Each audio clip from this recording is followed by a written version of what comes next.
I'm just going to turn it over to you if you would like for us to do introductions around the table or online. I'll follow your lead on that.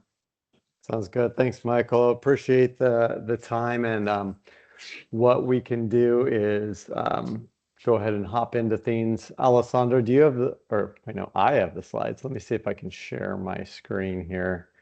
And I was going to let my team introduce themselves real quick, and then we can hop into it. So is that coming through for y'all? Yes. Excellent, excellent. Look, first couple slides, and then I'll hand it off to Alessandro. Since I'm talking, I'll introduce myself. So I am Sean Quayle. I'm a transportation planner, traffic engineer over here at INRIX. Lots of consulting and public sector experience before joining INRIX. I went to grad school in Knoxville, so just down the road from y'all there in Nashville. And I am excited to be able to lead a good portion of this technical overview, where we'll look at some interesting insights, give you guys some updates on the platform, and all sorts of good things. Ale?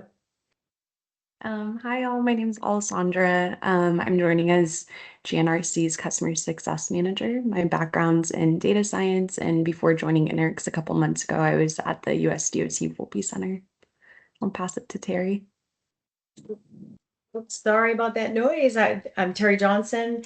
I spend a lot of time in Nashville, and sorry about the noise. And I've been working with TDOT and Nashville, and on providing data to help you guys solve some of the challenges you have there and in the state. Excellent. We've got a poll question that we're going to do. So let's see how well we can multitask. And Ali, I know I was going to let you do this, but I'm kind of envisioning time constraints here. And so what I want to invite folks to do is, while we're doing introductions for folks in the room, if you don't mind whipping out your phone and scanning that QR code, we'll get an active poll going. That's just kind of a fun way to kick off the discussion today. Describe your commute as a movie genre, or TV show. And then Michael, can I have you facilitate the around the table introductions for the folks there in the room?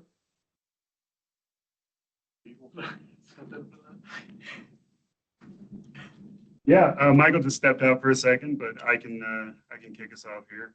Thank you. My name is Daniel McDonald. I'm the Director of Transportation Infrastructure at GNRC. We'll just go around to the left here. Clockwise. Matthew Cushing, Transportation Planning Manager here at GNRC. Jennifer Lawler, Director of Research and Analytics, GNRC. Hey, Will Rogers, Safety Planning Coordinator, GNRC. Hi, Hannah Sheely, GIS Analyst at GNRC. Brian Rose, I'm the City Planner with Gallatin. Glenn Harper, City Engineer for the City of Columbia. And Jonathan Marston, I'm the Assistant Director of Engineering for the City of Franklin. Awesome. Did we get everybody in the room? Yep.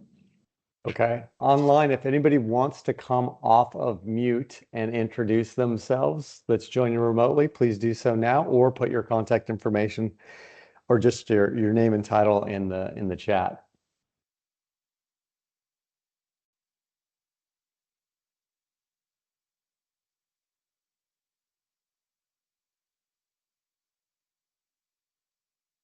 Giving people just enough time to maybe find the mute button, but it sounds like folks, if there is anybody joining us online, they'll put their notes in the chat. Alessandra, what do you think of this active poll so far? I'm wondering whose commute is a horror.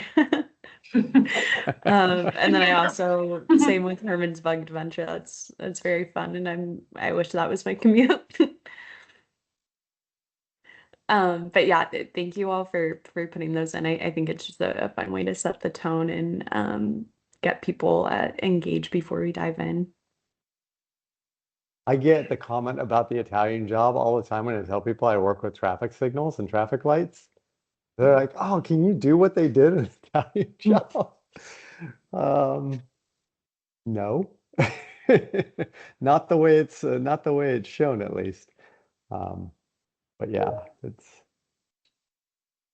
nice when you can hit all the green lights and get through it. Mad Max is kind of funny in there. Documentary called Manufactured Landscapes. That is a very specific response, which I like.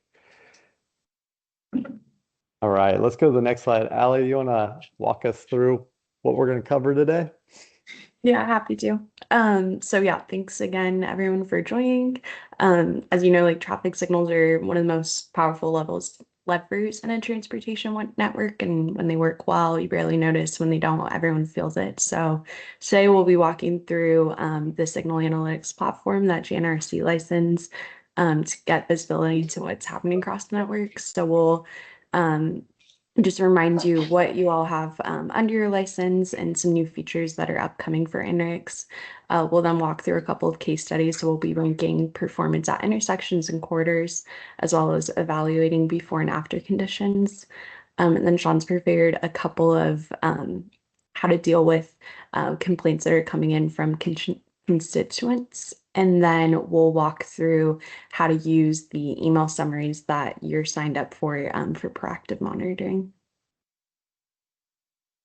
It's good. All right, let's hop into the first section. And if Alessandra, Terry, if you see any questions come through in the chat, feel free to chime in. And if folks have comments, questions, clarifications, please do speak up. I know y'all are having box lunches there in the room, so hopefully that's tasty. Wish we were there with you guys. Hopefully we'll hit up a future lunch session with y'all. But again, appreciate the opportunity to walk everybody through what you have and how to get the most out of it. So by way of reminder, if somebody were to ask you, what is INRIX? What do you mean by INRIX and INRIX signal analytics? This is all data that's coming off of GPS connected either devices, cell phones, or cars. So it is not equipment that's in the field. It's not stuff that the agency needs to maintain. This is outsourcing a lot of that data collection and data analytics and performance measures to INRIX that aggregates from numerous different automakers, numerous different cell phone providers, pulling that all together, cleaning it, because it's a lot harder to actually take those points and put them on a map reliably than it actually seems, and turn that into performance metrics that you see listed there on the right-hand side. And those metrics are available at all signals in the region and any of the corridors that have been drawn by participants. So it's about 1,487 signals currently in the platform, and the partners and GNRC have drawn in about 142 corridors. And the thing that makes the corridors unique is you actually pick 2 points on the map to measure directly what the travel time and speed is along that route. So great for specific projects where you need to evaluate before and after. Great if you're, say, transit agency that want to understand the vehicle travel times between time points on the transit network. So you can compare your transit AVL GPS to the vehicle GPS and do a side-by-side comparison. We'll get into some of these metrics and corridors and show you more as we're going, but the platform, just as a way of reminder, is a dashboard email module, an intersection module, a corridors module, and then there's an advanced module that has the same data but just different visualizations to be able to see by day of week and by time of day heat maps about how the intersections are performing. And this is all in the one subscription that GNRC has. And we've actually gone to the step, if folks are getting emails or have logged into the platform, you should be only seeing signals and corridors that are relevant to you. So for the GNRC staff that are in the room, if you have access to the INRIX platform, we've intentionally set that up so that you should be able to see everything across the region, because you have to manage everything across the region and plan for it. For the different cities and counties that are a part of GNRC, we've set up different groups. And the way to get to that is if you have the gear wheel down here at the bottom, you see next to number 1 that I've circled here, Then you would click on the group manager, number 2, and then you would select your desired group to actually take a look at, and we can see the different groups, the number of intersections and corridors in each of those different cities. And all the folks in the city of Nashville, they just see a Nashville proper number of intersections and corridors. So what does this look like? If I click on the city of Franklin, it's going to show me the intersections and corridors that are part of that group, and that can be overridden or adjusted if needed to add or remove intersections or corridors.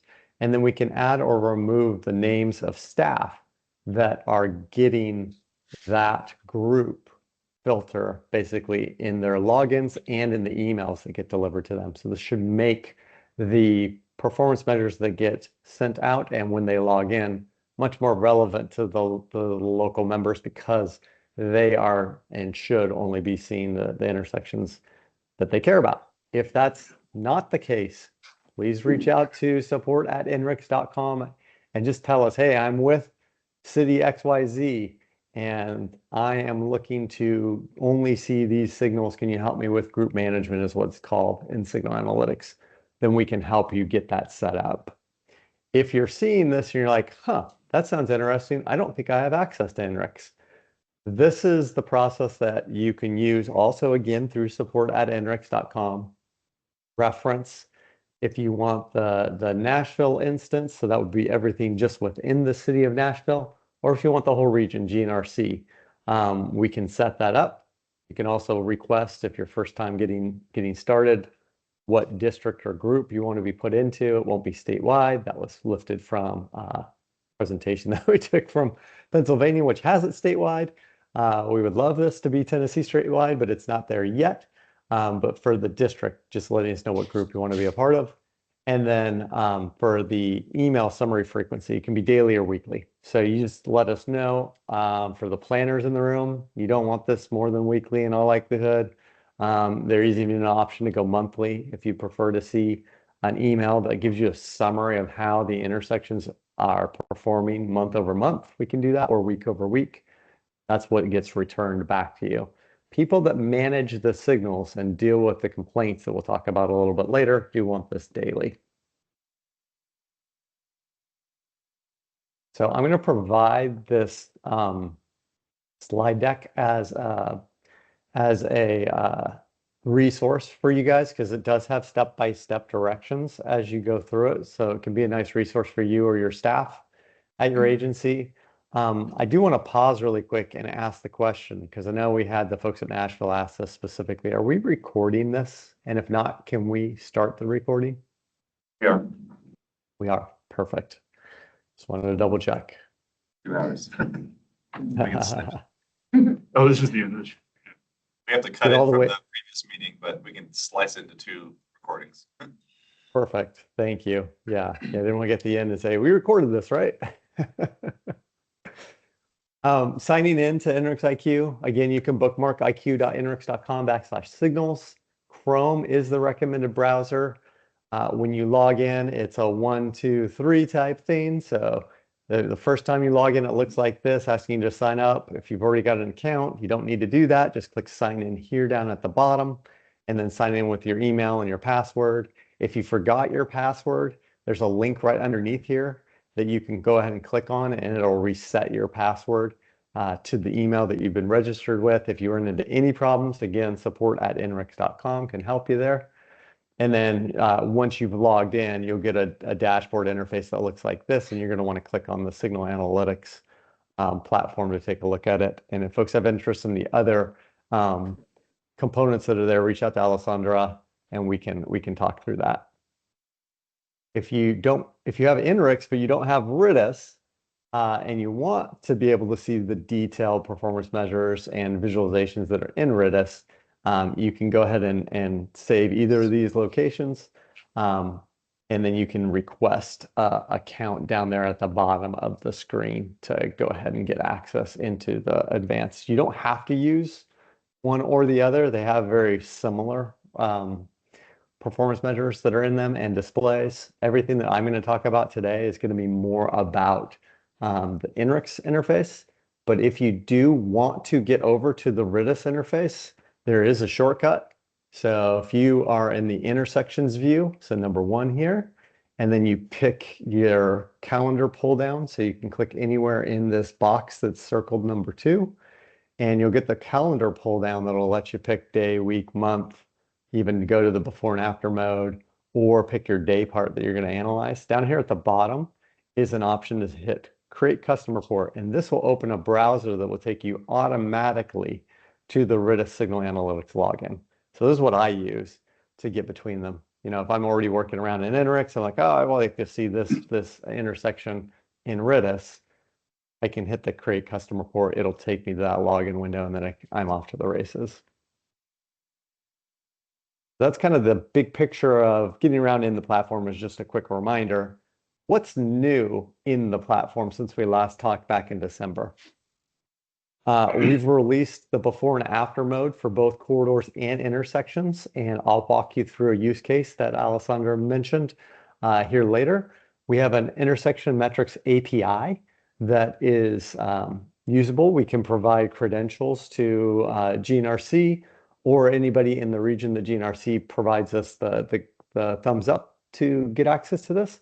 This allows you to be able to pull information down to a 15-minute time slice across any date range, any location range, and which metrics you'd like to see. You can funnel that into a dashboard like Power BI, and you could start to fuse the INRIX data with other data sources if you want to get really complicated. Certainly don't have to use the API. It's included in the subscription. But again, folks are doing it with different things, and a lot of the consultants are actually hopping in there and using it to help agencies fuse data sets. So what's next? The 2 things that our development team are working on right now. First one is what we call flexible boundaries. This is actually scheduled for end of April. I hate putting down what we have internally as the schedule, because sometimes with software companies things slide. So I'm saying time frame of about May. What this is going to do is it will allow us in the platform and the users to adjust where the measurement is taken. And this sounds really wonky, right? Well, I'm just trying to get the intersection influence area. That generally works most of the places if you're 500 feet upstream to 250 feet downstream. That's the default, and that's what's in there right now. But it's not always the case. And so for arterial approaches where the queues and the peaks are longer than 500 feet, we actually want to extend that out so that we can capture all of the delay that's approaching the signal. And then on the side streets, you can run into situations like what I'm showing here, where on the bottom, you've got a signalized approach to a shopping center. And this is measuring 500 feet out. Well, I'm actually missing a lot of the trips that would be approaching the signal if I've got to measure 500 feet out. So I actually want to shorten this approach. And we'll do training once this is launched to help users get oriented, maybe do a couple of these together. And so just keeping that in mind, that in that May, June timeframe might be another good time for us to check in and walk through this new feature and some of the configuration that we want to do. There is an incentive to do the configuration over the summer because we are going to do a backfill. And the reason we're going to do a backfill is we're adding a whole bunch of more data. We signed a contract with a very large data aggregator that's pulling data from some very large data sources. That's scheduled for June of this year. Our data team is working through taking their pain points and putting them on our map and fusing them into our performance measures platform. It's a huge increase in the number of observations. So I'm just showing an example down at the bottom, current daily versus projected daily. So current daily at Old Fort and Chafin, we're at about 2,526 observations. That's the equivalent of 2,526 floating car travel time runs, which is great. It's a lot of data, but most of that data is on the busy movements. And for the less busy movements, you can see the black numbers that are listed there. That's the INRIX sample size that's going through. We've got less traffic and less information to go off of. And so when we can increase by, on average, about 5x with this new data set, this is going to allow us to be in this intersection in that range of 12,500. And so this will really just give us a lot more data to go off of for our minor movements. It'll allow us to do more granular analyses down to 15-minute or hourly analyses and just give us more statistical confidence. This will be just for the intersections to start with while we, that'll be the first phase. The second phase will be bringing the data into our corridors interface, and that'll take a little bit more time. But that is scoped with our data provider, and our team will be working towards intersections first here in June, and then corridors, hopefully by the end of the year. We'll see. So that's what's new. That's what's next in signal analytics. Let's talk about a few use cases. So ranking performance at intersections and corridors.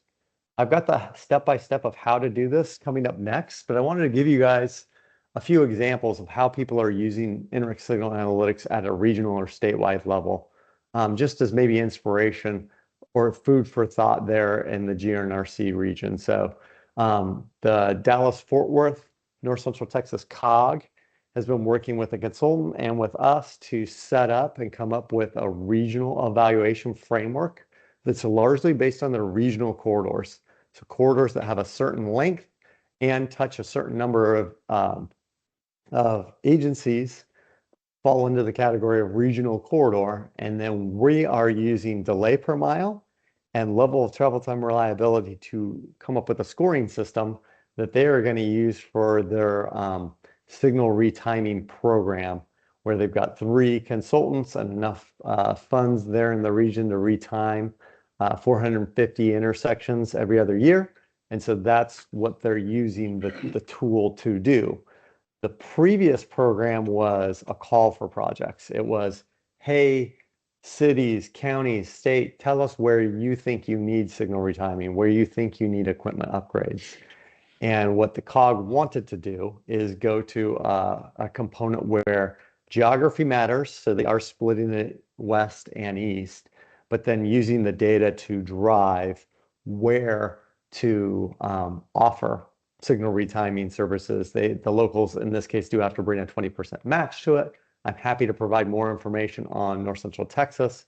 Maricopa Association of Governments of Phoenix has followed a very similar pattern where they're planning to use it for their regional corridors, for their traffic signal optimization program they call TSOP, where they're going to use it to both rank, but then also evaluate the projects. And so we'll be working closely with agency staff and their consultants.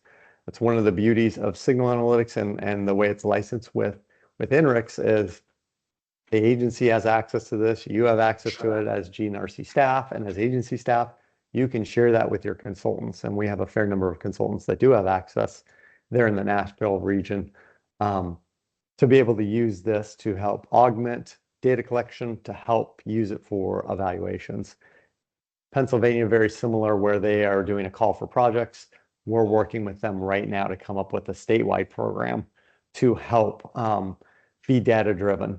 There is either going to be a ranking or a threshold that intersections and corridors have to hit before they are allowed to ask for funding through the state's program. And so that's the idea behind these components, is shifting from, hey, we just do retiming every 3 to 5 to 10 years to let's use the data to help drive us to where we should be investing the resources.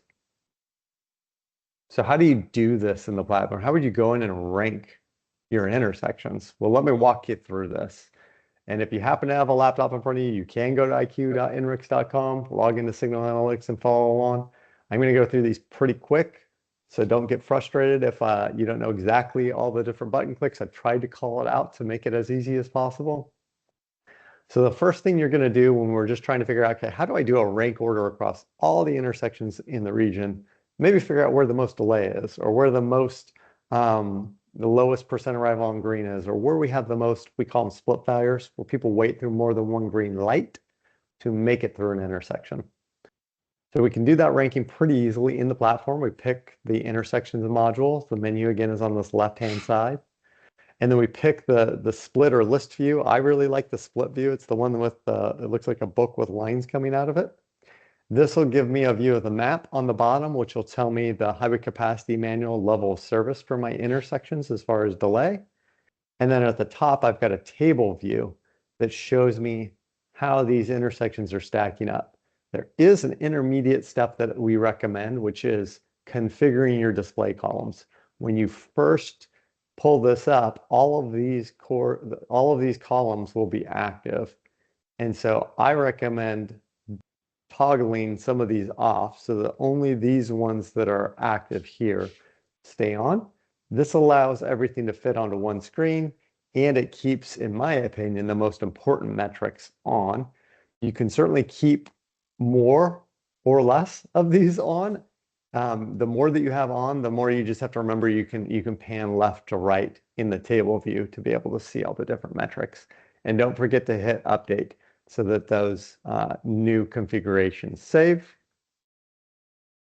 Now that you've got the columns the way you'd like them, now you're going to pick the time period. How do we want to rank these intersections? Let's look at it for a particular week or month, probably not day, but maybe week or month, and try to understand what's going on. And again, I recommend, once you've picked your week or month, using that 24-hour view as your starting point, and weekdays tend to be a good place to start. If you do full week, you're going to get weekends and weekdays. And if you do weekends, that would be more for like special event planning. If you do the weekdays, that's going to be Monday through Friday, 24-hour view, hit load report. And now you have the option to come up to the table view. And when you left click on any one of these headers, it will sort by it. So if you click it once, it'll be ascending, click it again, it'll be descending. You want to just pick kind of, are we looking for the lowest delay locations or are we looking for the highest delay locations? This gives us a rank order. I did this for the whole month of February, 24 hours. You can see that up here at the top right. Just voila, now I have a list of the intersections that within 500 feet, until we have our movement boundaries feature in place, this is showing us within 500 feet how much delay is occurring. For any locations that have consistently queuing that's longer than 500 feet, we'll want to use that movement extension feature that's coming online to go ahead and extend that out. That'll give us more delay, but it'll increase the accuracy of this sort ranking. And as a reminder, you can download the data. So if anybody wants to work in CSV or pull the data down and fuse it with a different data set, you can do that. There's a download tab there at the very top center. Click that and you're going to get a CSV that looks like the element there at the bottom. So when we do the corridors, very similarly, we're going to click on the corridors tab or icon there on the left-hand side. We'll click the split view down at the bottom. We'll click the edit columns. And here you can actually pick the columns again that are, at least in my opinion, recommended. They're the ones that I think are a good place to start. Average and median are very similar. Percentiles of 25% and 75%. It just depends on the statistical analysis you're trying to do. Most people are trying to get the sample size. So it's not a direct count. It's the INRIX sample size, the length of the corridor, the average travel time, average delay end to end in the corridor, and travel time is end to end as well. Travel time index end to end, planning time index end to end, and level of travel time reliability end to end. Do that, hit update at the bottom. Now you're going to have a sort rank that you can then pick the time period you want to analyze, kind of in the same way that we just talked about. But now I can sort rank by, let's just say, delay for the entire month of February or the entire month of October or the entire month of April, whatever time period you want to analyze. This is going to show us where there is the highest delay in the corridor. It's also going to show us how many end-to-end trips are occurring. So if we kind of just read down the list here, Main Street, New Shackle Island, Main Street, some of these are really good. These lengths are actually really good. I got everything that's at least a half a mile, and most of the stuff is in that 1 to 2 to 3 mile range, which is ideal. And the observed vehicle count is pretty high, in the thousands for most of these. There's a couple that are a little bit lower for a whole month of observations, but it's still better than paying somebody to do 234 floating car travel time runs. This is going to give us some data that's flowing through there that we can use to then do a sort rank and see where is the most delay in these corridors. Now, I am hoping in the back of my mind, because I don't know Nashville all that well, that these also make intuitive sense that for the month of February, this is where there was a fair bit or is a fair bit of delay on these corridors.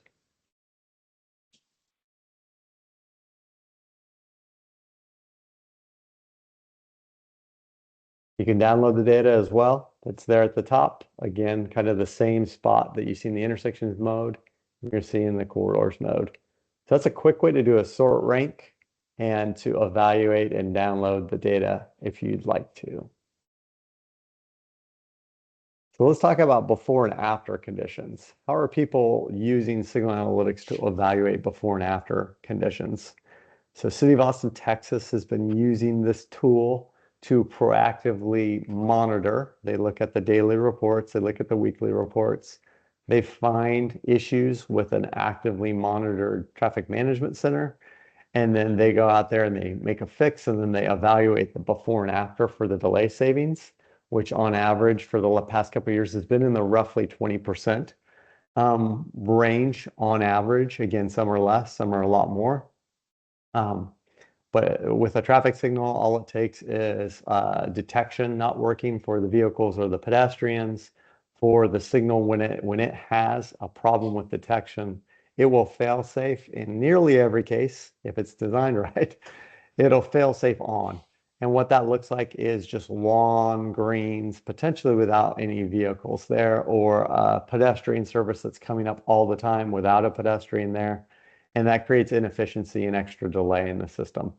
And so by reducing about 20% on average of delay, finding and fixing these things quickly using the INRIX data that comes through, they're able to save nearly 800,000 or just over 800,000 in savings in 2024. We're looking forward to seeing the 2025 results coming out here soon. New York City had a very popular and media attentive project to congestion price Midtown and Lower Manhattan. And so they have 1,000 signals that are running there at New York City DOT. And so they looked at what was the impact before and after the activation of congestion pricing. All of the green dots are locations where delay got better by level of service grade. Gray is where it stayed the same, and red is where it got worse. And it confirmed what they were expecting, that there'd be lower delays in Manhattan with a $9 toll to get onto the island and in those areas.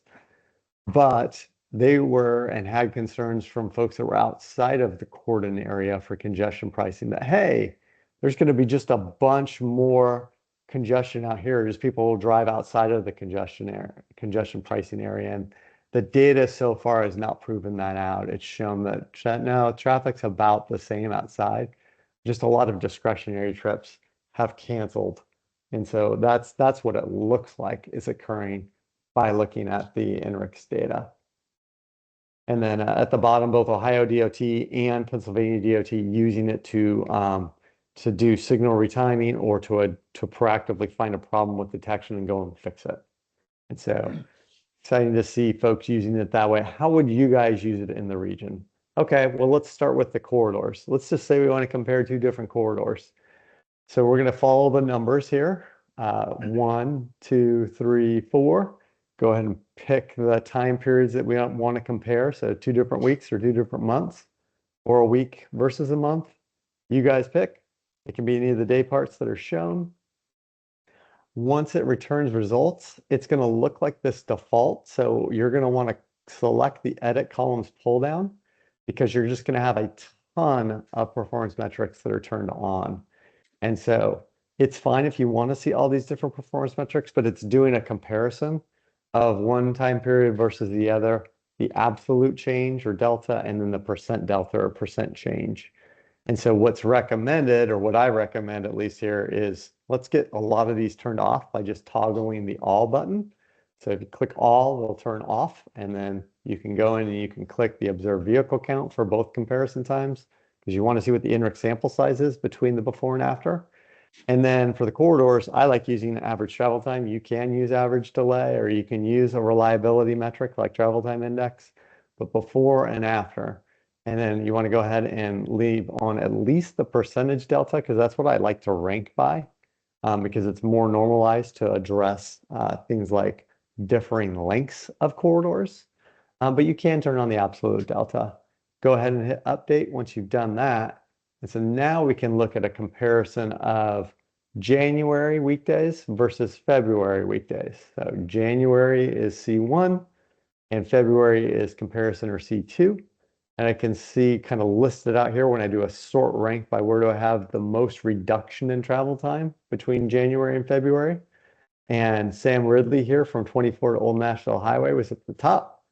I like it because it's got a lot of observations. This one at Charlotte Pike eastbound, I-40, 65 to 201, only had 37 and 53. There's something going on here where we just have really low sample size. And that could be that we've got a button hook or something at the end of the corridor that we could address if somebody wants to hop in there and look at it. Happy to do that with y'all separately, but these other ones look good. And so ranking these and clicking on the column that's up here, it will open up a display that looks like this bottom left, and I can start to see what's going on along this corridor as far as demand in January versus demand in February. So we got 26% more observations happening along the corridor, and yet travel time in January is 3.7 minutes. That's shown in the green bars down here at the bottom, versus the average travel time in February, shown with the blue line, is 3.3 minutes. So we have more traffic going through here, and we have less delay. And so this could be the end of a construction project, right? Where we had some folks that were diverting away from the corridor, now they're back, or it could be weather related, who knows, as to why we had less traffic and maybe less or longer travel times before, and now we've got better travel times with more traffic. Either way, this helps us lock in on when is this really different, and I've circled that in green. Looks like from about 11 o'clock to 6 o'clock is where we're seeing the biggest difference in the two time periods.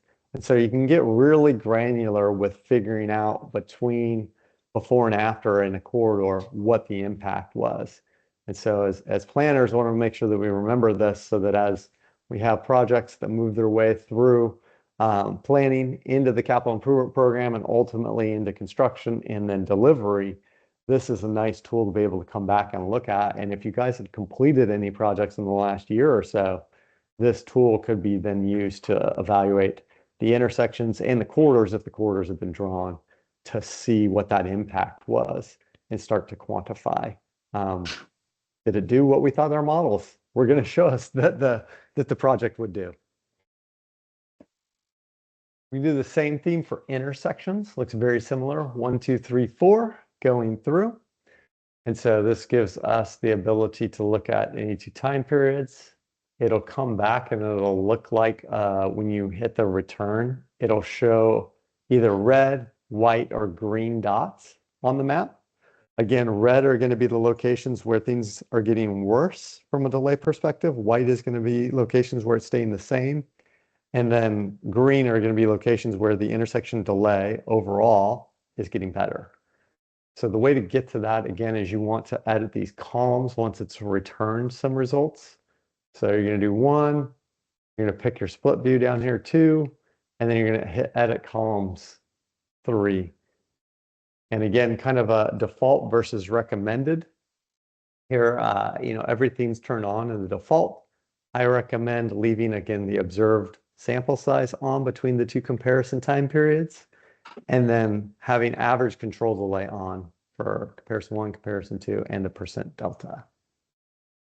So if we look at this in real life, let's compare 2 different months. So October, so last fall weekdays, versus the last most recent month, which was February 2026. We're doing month over month, and we're looking at where did we have big reductions in total delay at the intersections.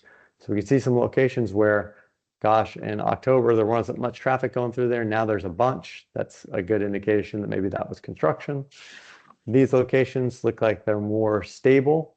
And so I clicked on Old Hickory and Hairstone. And I can see the location down here at the bottom when I click on that row, or I can click on the dot on the map and that'll take me there. I can see that 51.03% is actually here in the middle, negative 51.03%. That's a weighted average for change in delay. And then I can see how the delay change by movement breaks out. And the black numbers are showing the change in INRIX sample size. So less or 30 less observations for the southbound left turn, but an extra 3,558 observations in the westbound through. So we click on that westbound through because it had the largest of a major movement as far as negative or change in delay, 59. Click on that movement, and now if I click on the time stats that's at the top, it's going to give me some information about the average. Previously was 13.8 seconds. It's dropped to 5.5. And I can see what that looks like across the times.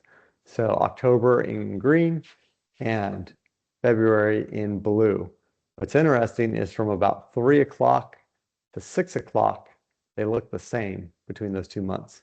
But the rest of the time periods look like we got a lot more delay on the main line in October than we have now.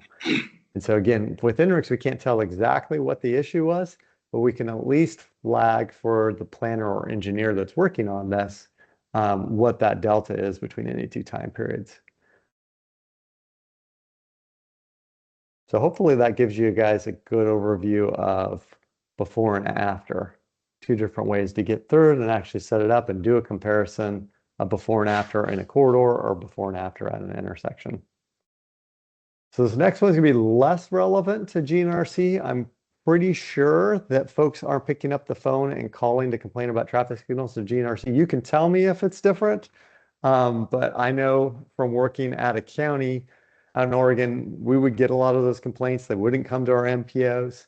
And so the people that manage the signals, how are they using or can use this tool to deal with those trouble complaints that come in from constituents?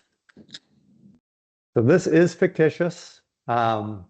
This is for demo purposes. I didn't clear this with Hendersonville, but wanted to at least highlight a location that's specific that looked like there was something that could be a conceptual problem that could come in. So we've got a retail development here at Indian Lake and the streets at Indian Lake. And we've got more split failures happening and concentrated on this left turn. So let's just imagine that somebody is complaining about this left turn. Let's just say that they imagine that they waited 10 minutes to make it through that light. Okay, well, we can check that citizen or resident feedback by clicking on our intersection mode, click on the intersection where the complaint came in, and then it's going to bring up this display and you'll be able to select the movement where the complaint is relevant. Hopefully the constituent got the intersection and the movement right. They don't always, but if they did, at least then you'll be able to click on that movement. And then once you've clicked on the movement, you're going to want to click on the time stats up here.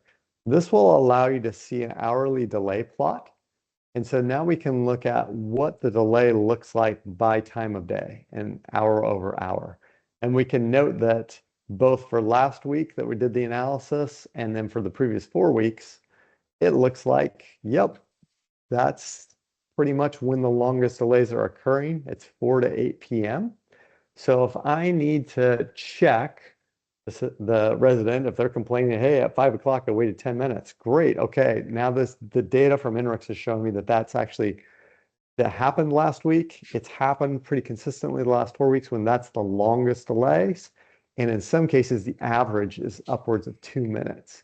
So it's going to feel long to the person. So this gives us a sense that we can pull up a camera or somebody out to the field. If we need to tweak the timings, they could do that. But if we want to double check, how long was the longest INRIX vehicle that we saw in the data set? How long did they wait? Well, you can figure that out. So again, you're clicking on the movement, click on the trajectory plot, and it's going to ask you to load the trajectory plot. So you'll need to click the button twice. So click the trajectory plot and then click load to load the trajectory plot. This will give you a plot that shows you each line is a vehicle to pass through that movement. Again, it's highlighted in blue exactly where that measurement's taken. Upstream starting here to make it through to the downstream about here, even with the red robin sign. And so the longest that somebody waited out there looks like, in my kind of approximation, of just shy of 300 seconds. So maybe about 280 seconds, maybe just under 5 minutes. And so we can't definitively know that resident that called and complained, hey, I waited 10 minutes, that in fact that queue might have stretched past the next intersection. So they might have waited 10 minutes out there, but this gives us some data to go back to and say, yes, citizen, we hear you. We see that there's delays that are out there at that time period. It looks like some of the longest measurements that we're seeing out there are on the order of about 5 minutes within 500 feet of the intersection. We're going to dig into it and look at it. And if we do dig into it and look at it and make any changes, go back to the section we just covered, which was before and after, where we can look at the change in delay for that particular intersection and movement. And we've got some numbers to share back to the resident, as well as something to highlight within your organization, ultimately up to your boss, and maybe even to council, to help them see that, hey, we're being proactive in finding and fixing issues at our traffic signals, and that hopefully we're building good credibility towards transportation system management and operations, as well as using big data tools like this from INRIX. The last section I'm going to touch on here is proactive monitoring with your INRIX email summaries. So the guidance that we provide to folks, and I'll show you what these summaries look like, is effectively, if you're getting the daily emails, hopefully you're managing signals, and you really want to be looking for anything that's 40% or higher, because there's day-to-day fluctuation and noise that happens for things that are under about that range of 30 to 40%. And particularly if an intersection has popped out multiple days in a row, hey, something's going on out there. And if we don't know the cause of congestion or the cause of an increase in delay, we may want to investigate. If you're only getting the weekly or the monthly, it's more like 20% that you really want to use as that threshold to say, is something really significantly changing out there or not? If it's within 20%, generally my assessment is that that's pretty kosher. So what does this look like? I've got my summary email that comes through. I'm really focused on those top 5 intersections at the bottom and looking at these and saying, okay, everything here is within 20%. Everything looks good. I'm moving on to the next thing. So I can use that INRIX email that comes through to help make a decision very quickly. But I can have days like this where it's like, okay, that could be a problem. Now I got to think, all right, these 2 intersections, do I know if there's construction going on out there? Do we know if there's any equipment issues or problems that we've dealt with in the past? Let's proactively go look into it if we don't know the root cause of the issue. And so what does this look like for some local results within the Nashville city limits for Monday, March 30th? So this Monday, seeing results there in the top right or top left, and then outside of the Nashville city limits, the bottom right, where we see, the change in delay day over day. So this is going to be previous 4 Mondays is this first 4-week average. And then this is what it was for this current Monday. And then you can see the delta percentage that's here. It looks like for all but this bottom one at Maryland and Franklin are all over that 40% mark. So then the question becomes, is this construction, or is this detection, or an issue that we want to try to proactively address? The nice thing with the email summaries, if we got that group settings right up front, these summaries should only be related to your community.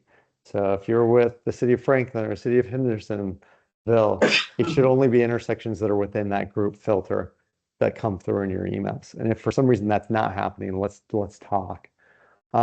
Who's getting those signal email reports? We can show highlighted in green folks that are actually getting those emails. And then anybody that's listed on here has an INRIX IQ account. But if they don't have anything that's listed as true, they're not getting the emails. And we are happy to turn those on for folks if you want to get the weekly email or the monthly email.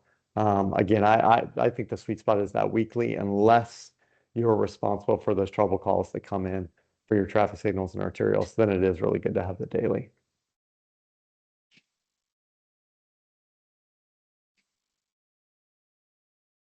So a lot of folks have been using the tool. We've been tracking this month over month over a period of time. So we can start to see kind of the usage across the GNRC platform and across the Nashville City Limits platform. You can see kind of the variance and consultants and local agencies that have been using and getting into the platform, as well as some of the folks that have been opening those emails that come through. I will say, and this was pointed out very clearly to us, is don't overreact to this, because if you look at it in a preview pane or in your email pane as you're looking through it, if you don't actually click on it to open it, it doesn't count right now. So we're trying to come up with a better way to kind of monitor that, but at least for now, it's showing us who's getting those emails delivered and if they're opening those emails and using them.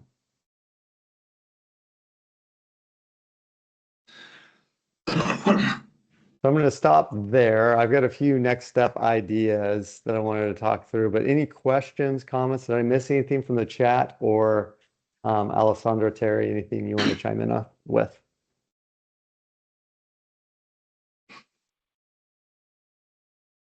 Hey, Sean, this is Lee Smith in Murfreesboro. I had a question. We were actually discussing this earlier today.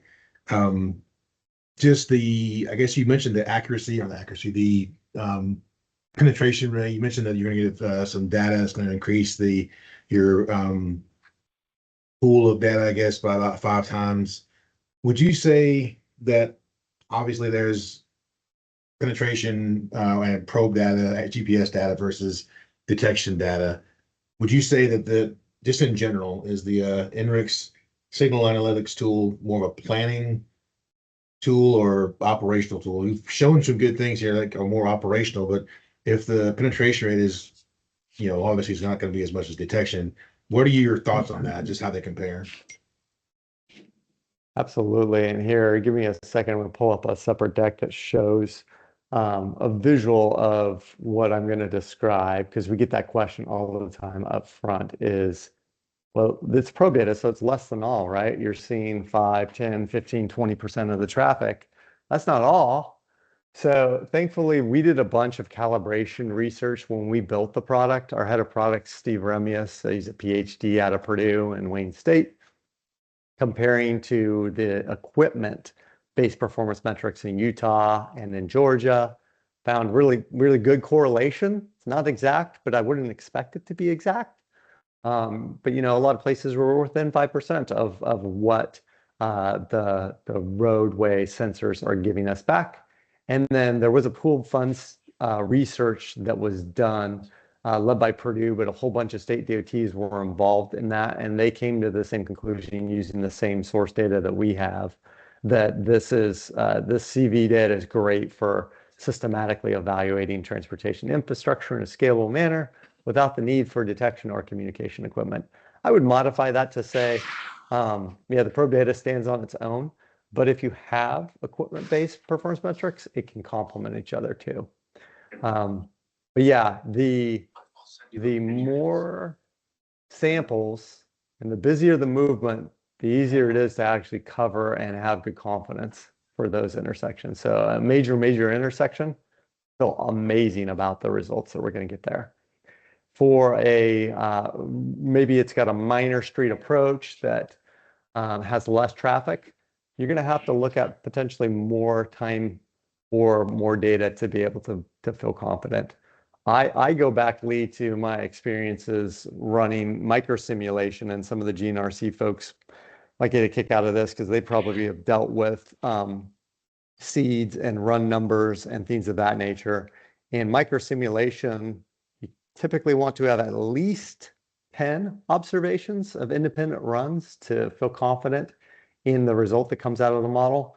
Ideally, you've got 30 that would be able to run that. And so I tend to look at that as kind of the baseline. I want at least 10 observations for that movement in that time period to analyze. If I have less than that, I may need to look at a longer time period to see what's going on with more confidence. But if I have 30, I'm feeling really good about this. So if I look at Old Fort and Parkway at Chafin, right, most of these movements have more than 30 observations. All of them have more than 10. But this 18 for this left turn and this northbound right that's at 13, it's a little low. You know, when we have our increase in data this summer, I think that problem goes away. But you could potentially look at a whole week's worth of data if you really needed to analyze that left turn in particular. Okay.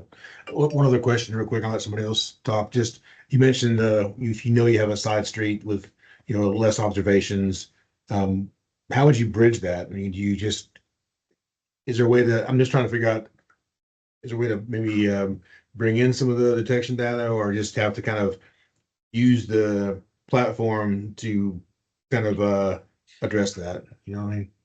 Yeah, no, it's a good question. And I worked with some of the equipment data. It's called ATSPMs. We were trying to set that up out in the county that I manage signals for, and it became very clear to me that that was going to be very hard to scale and maintain and keep working at a level that I really wanted this to work. And so the best solution for us is to bring in more GPS data, which is what we're investing in and doing, because I think that'll bridge some of that. But the other way to bridge this, Lee, is to look at a longer time period. So if you were analyzing this for a particular day and a particular peak period, maybe I need to look at the full week to be able to get more samples to feel more confident in that side street. The other question that comes up is a minor movement on a side street the place where we're really focused for the improvement or for the complaint? Maybe it is. I know in my experience, more often the complaint and the critical movement are the busier movements at the intersection, which tend to have plenty of observations to work off of. But we've tried to build as best we can in the platform the tools to allow somebody to look at a longer time period. That's also where the API comes in, because somebody could take the API and fuse it with the equipment-based data. So in your ATMS software or in your central management software, they could integrate the INRIX data in and fuse it with the equipment-based system. That's helpful, Sean. Thank you. You betcha. Good question. Any other questions on things I've covered? Does it make sense?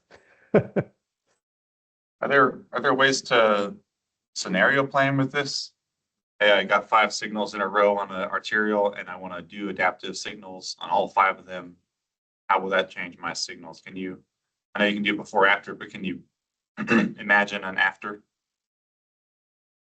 Yeah, we had a partner in Replica that was taking our real speed data, and they were using that to come up with scenario planning.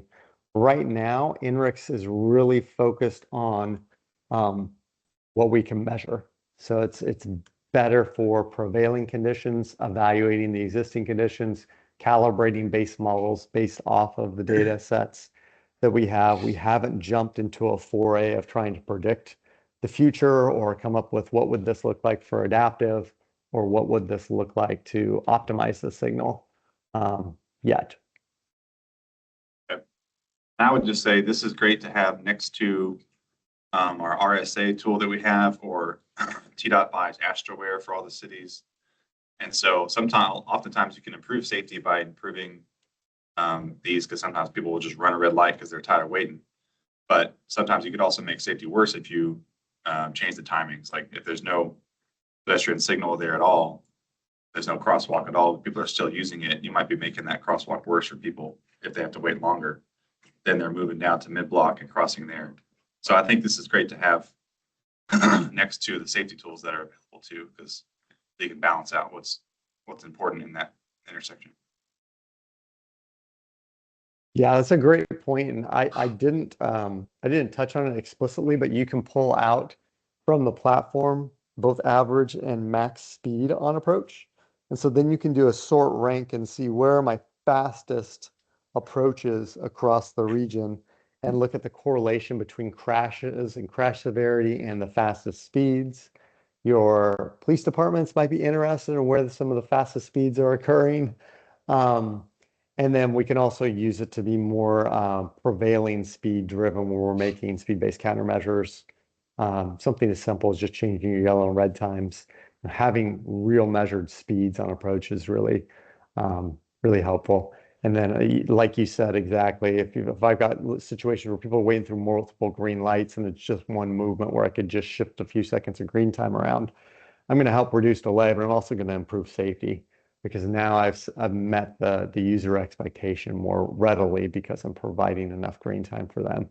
Or I could use this tool to go through and sort rank by where do I have a lot of stops, a very high stop rate on the fastest speed arterials.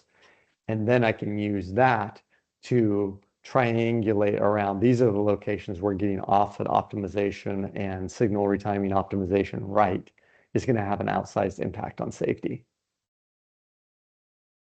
Yeah, and then there's things like the MHUCD added the flashing yellow left, where right now it's a lot of people are still doing just the green ball, which looks like, oh, I'm good to go. And it's less obvious that you're supposed to yield to oncoming traffic. And I think Knoxville implemented a couple flashing left turn yellows and then knee-jerk reaction. Oh, people hate it. We're gonna just ban that. I think that's what happened. But this could show, hey, that actually didn't happen at the signal you're talking about. There were no crashes or whatever. You know, you could use this to back up either claim that it was safe or not safe. But at least you would be talking about real numbers and not just, well, it felt like it was worse or better or whatever. Totally. Yeah.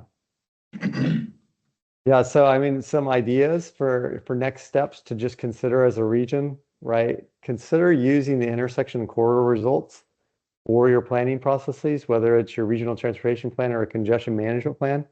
Start to think about just documenting even that rank order list of intersections and corridors for typical months. I mean, in planning, we look for averages that's usually April and October, but it could be something different there in Nashville, and you have the data. We could look at it for the entire year if you wanted to. You start to be able to have a baseline that you can start looking at year-over-year trends and seeing how are these changing out there in the field, and how does this line up to land use and population patterns in the region? Are we seeing a linear relationship or a nonlinear relationship between growth in the region and increase in delay at our signals? And then using it obviously to be data-driven for your retiming or investment planning. I showed a few examples of doing that. We are planning an in-person visit with the Nashville team to talk about some curb management and parking elements.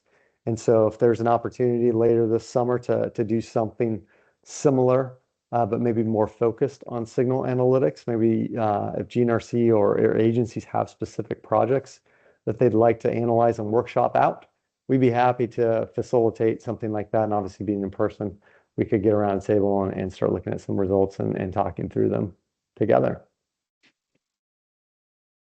And you guys have been generous with your time because I know we went a few minutes over here, but any other comments or thoughts?